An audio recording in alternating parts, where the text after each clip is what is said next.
काका हाम्रो भोटले साँच्चै के फरक पर्छ र? एउटा भोटले जित हार तय हुन्छ, देशको दिशा बदलिन्छ। मतदान नगरे पनि हुन्छ जस्तो लाग्छ। तिमी नबोले अरूले तिम्रो भविष्य तय गर्छन्। कसलाई रोज्ने भनेर अलमलमा छु काका। काम, इमानदारी र व्यवहार हेरेर निर्णय गर।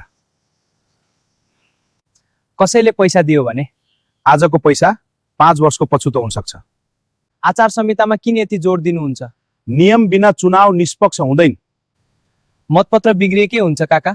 एउटै चिन्हमा छाप लगाऊ, नत्र मत बदल हुन्छ। सामाजिक सञ्जालमा देखेको कुरा पत्याउने? आधिकारिक स्रोत पुष्टि गरेर मात्र विश्वास गर। हामी युवाले के बदल्न सक्छौं? सचेत युवाले नै देशको भविष्य लेख्छ। निर्वाचन किन आवश्यक छ काका? हामीले आफ्ना प्रतिनिधि आफै एउटा सल्लाह दिनुहोस्। सही भोट देऊ, भविष्य सुरक्षित गर। सचेत मतदाता बन्नुहोस्। निर्वाचन 2082 मा जिम्मेवारीपूर्वक मतदान गरौँ। म प्रमोद पौडेल, वीरगञ्ज, श्रीपुरबाट।